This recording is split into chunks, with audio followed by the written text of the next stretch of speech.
Me i keq që ndodhi. Veterani i luftës së dytë botërore fluturon në Francë pas një betejë 11 vjeçare, por ai ngryu në aeroport kur kuptoi gabimin fatal. A do ta humbas ai ribashkimin e jetës së tij? Një veteran i luftës së dytë botërore nga Saint Louis e filloi udhëtimin e tij për në Francë këtë mëngjes. Ai më në fund do të ribashkohej me miq të vjetër që nuk i kishte parë prej vitesh dhe vetëm një fluturim i gjatë qëndronte mes tyre. Te porta e aeroportit atij i u kërkua të tregonte konfirmimin e tij.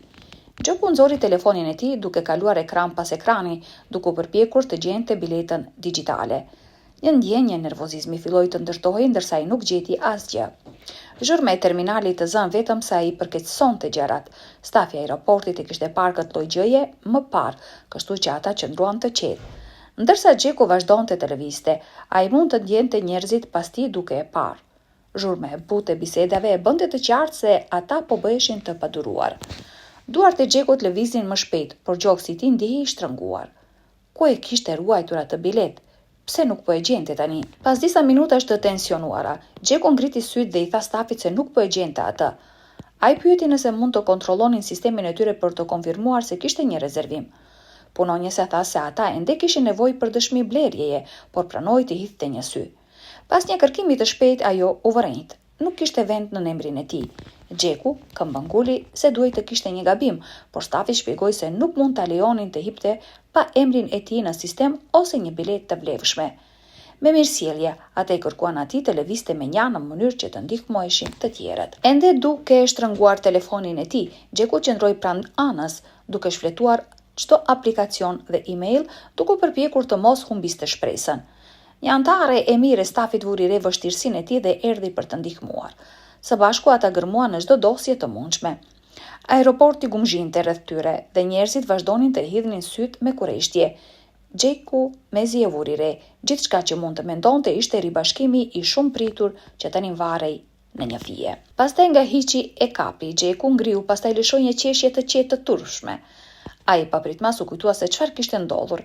Ishte shpërqendruar gjatë rezervimit të fluturimit disa net më parë dhe nuk e kishte përfunduar kurrë pagesën. Në nxitimin e tij për të bërë gati, ai e kishte humbur plotësisht atë hap. Ai u kthye te antari e stafit dhe pranoi atë që ndodhi. Ajo nuk mund të mos buzëqeshte dhe tundi kokën butësisht. Gjeku u ndje kaq keq sa po kuptoi gabimin. Ai nuk e kishte bler vërtet biletën natën më parë. Kishte shkuar në shtrat duke menduar se gjithçka ishte vendosur, duke mos e kuptuar kurse kishte humbur hapin e fundit. Tani këtu ishte ai në aeroport, duar bosh. Ai nuk mund ta besonte që kishte ardhur deri këtu pa një bilet të konfirmuar. Ajo që e bënte më të keqe ishte se kjo rrëshqitje e vogël mund t'i kushtonte ribashkim me miqtë e tij të vjetër të ushtrisë dhe mundësinë për të dhënë fjalimin për të cilin ishte përgatitur. Mendimi i rëndonte shumë, i ngecur dhe i pasigurt. Gjeku nuk dinte çfarë të bënte më pas. Kthimi në shtëpi, pa parë shokët e tij, i dukej si një grush në stomak. Ai qëndroi pa lëvizur, ndërsa njerëzit nxitonin pranë tij. Mendja e tij rrotullohej me opsione. A duhet të vazhdonte të shtynte apo të pranonte se kishte mbaruar dhe të shkonte në shtëpi? Mendimi i dorëzimit ia ktheu stomakun, por asgjë nuk dukej e qartë më. Ai thjesht e dinte se duhej të provonte edhe nëse shpresa po shkonte. Ndërsa Gjeku endej nëpër terminalin e zhurmshëm, gjithçka filloi të ndjehej simbolike. Njoftimet e autoparlanteve, çantat me rrota, turma që lëviznin në çdo drejtim, çuditërisht kjo nuk e stresonte. Përkundrazi, ai kujtoi atij se kush ishte. Ai kishte kaluar gjëra më të këqija. Kjo nuk do ta thyente atë. Nëse kishte qoftë edhe një shans të vogël, ai do të ndiqte. Gjithçka që i duhej ishte një mënyrë për të hyrë gjithsesi. Ndërsa ai ende po gjente lëvizjen e tij të ardhshme, antarja e dobishme e stafit u kthye dhe sugjeroi kontrollimin për opsione të tjera. Ndoshta kishte vende rezervë ose anulime të minutës së fundit. Gatishmëria e saj për të ndihmuar i dha Gjekut një shkëndijë të vogël shprese, pikërisht kur i duhej. Ajo dukej se kuptonte sa i rëndësishëm ishte ky udhëtim për të. Ajo premtoi të kontrollonte dhe u largua me nxitim. Kur ajo u kthye, megjithatë lajmi nuk ishte i mirë. Fluturimi ishte plotësisht i rezervuar. Nuk kishte vende të lira. Zemra e Gjekut u drodh. Ajo shkëndijë e vogël shprese u shua aq shpejt sa kishte ardhur. Tani antarja e mirë e stafit duhej të vazhdonte. Edhe pasagerët e tjerë kishin nevojë për ndihmë. Ajo i dha Gjekut një buzëqeshje të shpejtë, ndjes para se të zhdukej në turr. Gjeku mbeti duke qëndruar para të njëjtës punonjëse që i kishte shkarkuar më herët. Ajo e pa atë, ende duke pritur atje brenda, qartësisht e mërzitur. Ata ishin mësuar që udhëtarët e moshuar të ngatroheshin, por ky burr, duke i kokfort dhe po i vononte gjërat, ishte e qartë se ata po lodheshin nga e gjithë situata. Një nga styardesat doli nga pas banakut dhe shkoi drejt e tek Gjeku. Ajo vendosi një dorë të fortë në shpatullën e tij dhe u përpoq të drejtonte larg.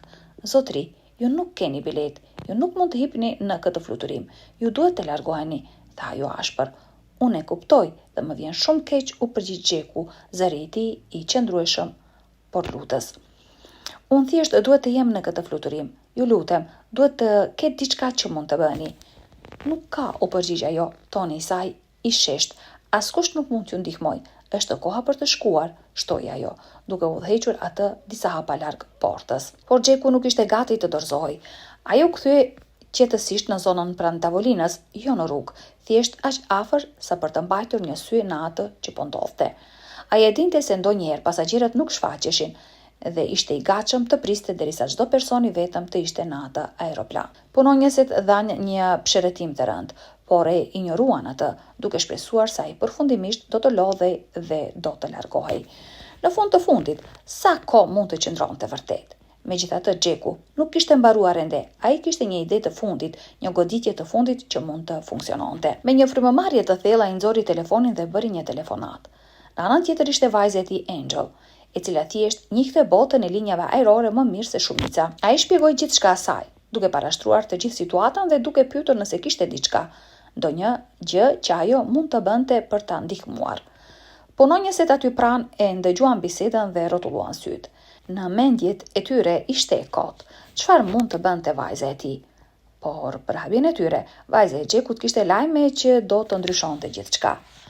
Ajo që Gjeku nuk e dinte ishte se Angel ishte në të vërtetë pilotje e programuar për të fluturuar atë aeroplan. Dhe ajo sapo po mbrinte ndërsa ai bënte telefonatën, në momentin që Angel arriti te porta, të gjithë ngrinë. Të njëjtat punonjësi që kishin shpërfillur Gjekun më parë, pa pritmas u qetësuan. Fytyrat e tyre u zbehen, ata e njohën atë menjëherë. Ajo që nuk e kuptuan deri tani ishte se Angel i ishte kërkuar së fundmi nga linja ajrore të mbante një sy mbi sjelljen e stafit. Ankesat ishin grumbulluar dhe kompania donte dikë të besuar për të ndihmuar në zbulimin e asaj që po shkonte keq.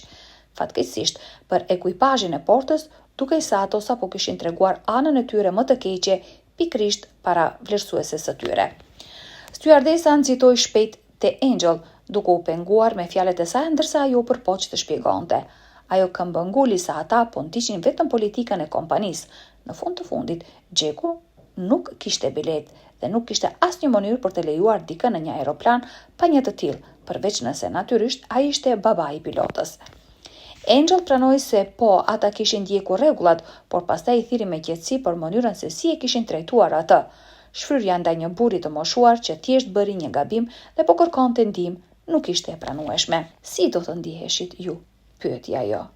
Po, nëse do të ishte baba juaj që qëndronte këtu, duke ju folur në atë mënyrë, ajo pyetje i dha të gjitha. Dhe punonjësit nuk kishin përgjigje. Angel u kthye nga ato dhe menjëherë punoi për të rregulluar gjërat. Siç doli, një pasagjer nuk ishte shfaqur dhe një vend i klasës së parë ishte i lirë, thjesht duke pritur. Pa humbur asnjë sekond, ajo i bëri babait të saj regjistrimin dhe e solli atë në portë. Gjeku mezi mund ta besonte ndërsa ecte drejt aeroplanit, këtë herë pranë vajzës së tij. Te dera e aeroplanit e njëjta antare e stafit që i kishte ndihmuar më herët qëndronte duke pritur me një buzëqeshje të sjellshme. Gjeku ndaloi për ta falendëruar sinqerisht dhe i tha Angelit se sa shumë kishte nënkuptuar mirësia e saj gjatë gjithë provës. Duke ecur nëpër kabinë pas një antari miqësor të ekuipazhit, Gjeku ndjeu ndryshimin e atmosferës. Kishte një gumëzhim të qetë, sikur diçka do të ndodhte. Pastaj përmes interkomit, zëri i Angelit mbushi aeroplanin. Ajo njoftoi se ky ishte një fluturim i veçantë për të, jo vetëm për shkak të rrugës, por sepse për herë të parë ajo do të fluturonte me baban e saj në bord. Ajo e prezantoi me krenari atë si një veteran që i kishte shërbyer vendit me nder. Kokat u kthyen menjëherë, pasagerët shtrënguan qafën për të parë se për kë po fliste. Ajo që pasoi ishte e papritur, por thellësisht prekse. Një duartrokitje spontane shpërtheu. Njerëzit duartrokitën, buzëqeshën dhe thirrën fjalë falënderimi. Askush nuk e kishte ditur se Xheku ishte zgjedhur dikur për një çmim trimërie, por edhe pa atë detaj, mirënjohja e tyre ishte reale. Momenti ishte plot ngrohtësi dhe vlerësim, një fest e vogël që tha më shumë se sa mund të thoshin fjalët. Ndërsa duartrokitja u zbe ngadalë, Xheku shkoi te vendi i tij, zemra e tij plot. Klasa e parë nuk u ndje kurrë kështu. Nuk ishte vetëm vendi, ishte ndjenja e krenarisë së të qenit i pari, i të qenit i nderuar në një mënyrë kaq të thjeshtë por të fuqishme. Ndërsa më në fund u ul dhe shikoi nga dritarja, Xheku mori një frym të qetë. Çfarë udhëtimi kishte qenë nga afër disfata në një moment që nuk do të haronte kurrë. Të fluturoi nga vajza e tij ishte qershia mbi tort. Dhe në atë moment të qetë, mirënjohës, gjithçka u fundos. Donjëherë jeta vërtet të befason në mënyrat më të mira, por pikrisht kur Xheku mendoi se surprizat kishin mbaruar, një moment tjetër i papritur po e priste pas uljes. Fluturimi 10 orësh kishte qenë i gjatë dhe duke pasur parasysh moshën e tij, nuk ishte diçka që ai mezi e priste. Pra, kur aeroplani më në fund u ul, Xheku lëshoi një pshërëtim të qetë lehtësimi. Ndërsa zbriste disa pasagjerë i dhan valë të ngrohta dhe buzëqeshje, dhe ai buzëqeshi menjëherë. Mirësia e tyre kishte shumë rëndësi. Ai shkoi në sallën e aeroportit, duke pritur me padurim të shikte vajzën e tij përsëri dhe të merrte çantat e tij. Ndërsa ai ul në sallë duke u çlodhur dhe duke pritur, një i ri u afrua me një buzëqeshje të ndritshme mikpritëse. Xheku ngriti syt kurioz, i riu prezantua si Mason Dio dhe mbiemri i ra në mendje Xhekut. Mason zgjati dorën për një shtrëngim duarsh dhe pikërisht kur Xheku ishte gati të merrte, Mason ndau diçka që e ndaloi atë në hapa. Mason shpjegoi se Xheku kishte shpëtuar baban e tij, Moses Dio, gjatë kohës së tyre që shërbenin në ushtri. Babai i tij i kishte treguar historinë më shumë herë se sa mund t'i numëronte, gjithmonë me mirënjohje të thellë për njeriu që i kishte shpëtuar jetën. Shprehja e Xhekut ndryshoi ndërsa pesha e momentit u vendos. Ai nuk kishte ide se po vinte ky takim dhe tani u ul duke dëgjuar falënderimet të sinqerta që ishin mbartur në përbreza. Edhe pse vitet kishin zbehur disa kujtime, Xheku e kujtonte qartë tërheqjen e Mozesit nga rreziku gjatë luftimeve. Ai nuk e kishte harruar lidhjen që krijoi ai moment. Masoni, duke qëndruar para tij tani, tha se ai kishte dashur gjithmonë të takonte Xhekun për ta falendëruar personalisht. Pa veprimet e Xhekut atë ditë, Mason tha thjesht ai mund të mos ishte as këtu. Babai i tij kishte folur gjithmonë për Xhekun me respekt dhe vlerësim të thellë. Ndërsa Mason vazhdoi të ndante histori dhe kujtime të vogla të trashëguara nga babai i tij, Xheku ul përpara duke thirrur çdo fjalë. Ai ishte i jetur të dëgjonte më shumë për një mik të vjetër dhe shok armësh, por pastaj zëri i Masonit u bë më i butë. Ai i tha Xhekut se babai i tij kishte vdekur kohët e fundit. Gëzimi i momentit ndryshoi, ende kuptim plot, por tani i ngjyrosur me trishtim. Xheku ul qetësisht duke pranuar. Pavarësisht humbjes, Xheku u ndje mirënjohës për momentin. Ai ishte mirënjohës që kishte takuar djalin e Mozesit dhe që dëgjoi se çfarë kishin nënkuptuar veprimet e tij për një familje. Mason shpjegoi se ai po shkonte në ribashkimin e veteranëve vet, duke marrë pjesë për nder të babait të tij të ndjer. Ajo që supozoi të ishte një udhëtim që ata do ta bënin së bashku, ishte bërë tributi i Masonit për njeriu që e rriti dhe njeriu që dikur i shpëtoi jetën. Xheku thellësisht i prekur nga fjalët e Masonit i ofroi butësisht ngushëllimet e tij. Ai falenderoi të riun që u paraqit dhe që ndau diçka kaq personale. Pikërisht kur Mason ishte gati të tërhiqej, Angel u shfaq duke ecur me shpejtësi drejt tyre. Pa thënë asnjë fjalë në fillim, ajo i hodhi krahët babait të saj në një përqafim të ngrohtë të lehtësuar. Kur ajo ndëgjoi për planin e Masonit për të marrë pjesë në ribashkimin për babain e tij, ajo nuk hezitoi. Me orarin e saj të hapur për ditët në vijim, Angel vendosi t'u bashkojë të dyve. Në ribashkim Xheku i befasoi të gjithë. Kur erdhi koha për të pranuar çmimin e tij, ai nuk foli për veten. Në vend të kësaj, ai zgjodhi t'ia dedikonte nderin Mozesit, babait të ndjer të Masonit, dhe të gjithë ushtarët të rënë me të cilët kishte shërbyer ndër vite. Fjalët e tij ishin të thjeshta, por të fuqishme. Mason qëndroi qetësisht duke mbajtur emocionet, edhe pse ende i mungonte thellësisht babai i tij. Ky gjest nga Xheku, i rrethuar nga veteranët e tjerë, i solli ngushëllim dhe krenari. Për Xhekun ishte gjithashtu një moment reflektimi. Ai premtoi në heshtje vetes se do të qëndronte më i lidhur me miqt që i kishin mbetur. Të dëgjuarit për Mozesin i kishte kujtuar atij se sa të çmuara ishin ato lidhje dhe sa lehtë mund të shkonte koha. Ndërsa ngjarja vazhdoi, Gjeku, Angel dhe Mason qëndruan afër, duke ndarë histori dhe të qeshura me të tjerët në takim. Kishte diçka të veçantë në ajër, një mirëkuptim të pathënë, një lidhje që nuk kishte nevojë për shpjegim. Gjeku shikoi përreth dhe vlerësoi qetësisht rrugën që i kishte sjellë të gjithë këtu. Nga një gabim në një aeroport, në një ribashkim të sinqertë, gjithçka kishte çuar në këtë moment të historisë, shërimit dhe mirënjohjes së përbashkët.